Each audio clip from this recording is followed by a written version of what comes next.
Homeless. What are your immediate thoughts that come to mind when you hear that word, homeless?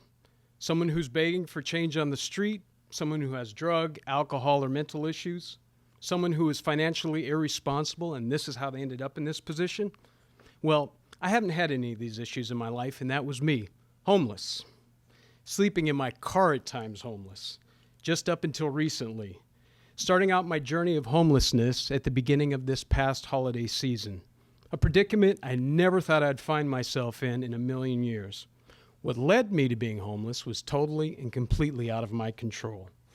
My situation was surreal, to say the least, and it happening to me during the holiday season only added to the dark night of my life because I have absolutely no family. I'd go to work sometimes after only sleeping 3 hours max because my car, an older Mini Cooper, is so compact that I couldn't find a comfortable position to sleep in. I'd go into work like I didn't have a care in the world, laughing, smiling, making people laugh, being present. I was able to separate my life circumstances from what I was bringing to the work environment. I found a dark and quiet area north of Montana Avenue on North 9th Street to park my car to sleep, where there weren't any street lights so I wouldn't draw any attention. When you're sitting in complete darkness and silence, all you have is your thoughts. My thoughts would hit me from every angle, analyzing my life from childhood up to these moments alone in the dark. Feelings of sadness, aloneness, regret, at times hopelessness, questioning through tears at times, how did my life end up like this? How did my life end up where I'm sleeping in my car?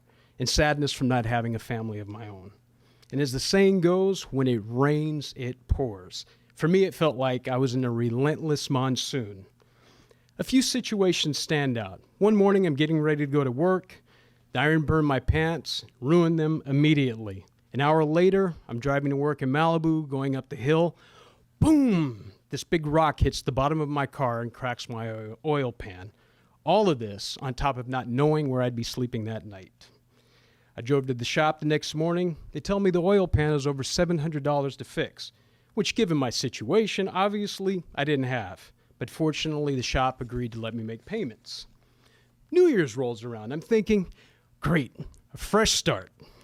I plan on going to a coffee shop and writing out some ideas for the new year. Well, life had other plans. I became violently ill with the flu on New Year's Day. I was sick for 5 days. So, speaking of work, I work at one of the most famous rehab centers in Malibu.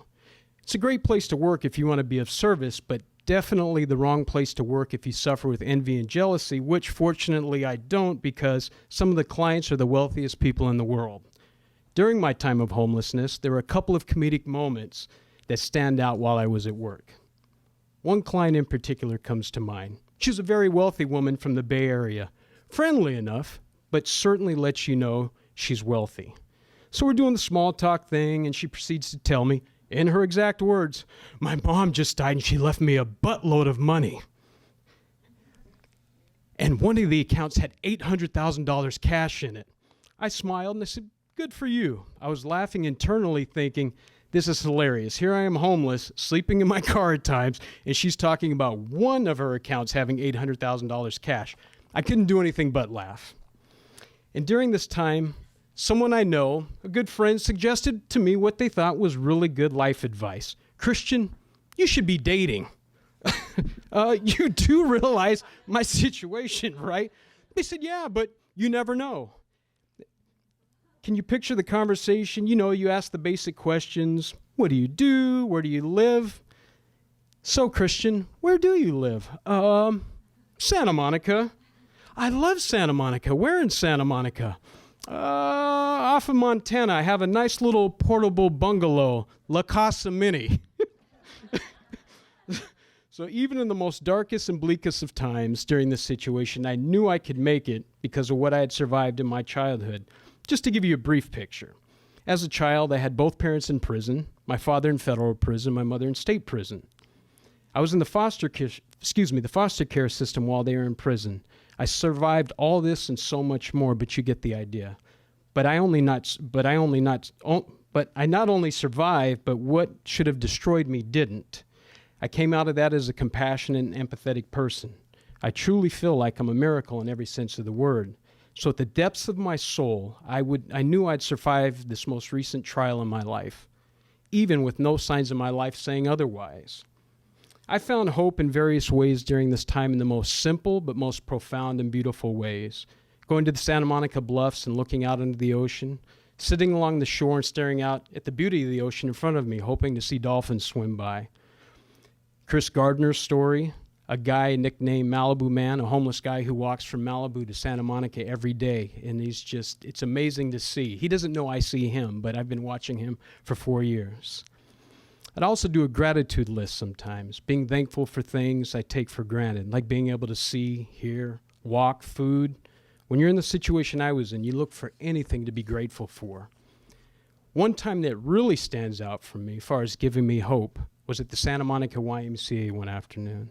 So I'm at this gym one particular day, and I'm shooting hoops. I love shooting because it's a form of meditation for me. I don't think of anything else when I'm shooting. I'm shooting, and I can hear the kids playing and laughing, which brings joy to my heart. The gym divider is up, giving one half of the gym to a toddler daycare class. Next thing I know, the toddlers, who I'm guessing are about 3 years old, come out from the side of the curtain, and I think, oh no, because I know what's going to happen. And they're all holding hands, and before I know it, they all start waving and smiling. And I say to myself, no, no, no. I quickly wave back and smile because my eyes begin to tear up immediately, and I can't stop as hard as I try to. I quickly turn my back to the toddlers and shoot at another hoop because I don't want them to see my tears. This simple gesture from these little ones gave me hope. Another thing that gave me hope was I had some great friends that came through for me in the most compassionate ways. They gave me hope when at times I felt hopeless and seeing nothing but darkness. Ultimately, I think the thing that sustained me was love, the desire to love and be loved.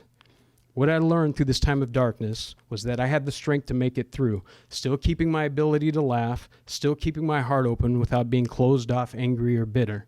I know I'm supposed to use my life and life story to help people in the most dark times, to help them see and feel that they're not alone in whatever it is that they're facing. I want to inspire people so they too may shine in their lives. Thank you.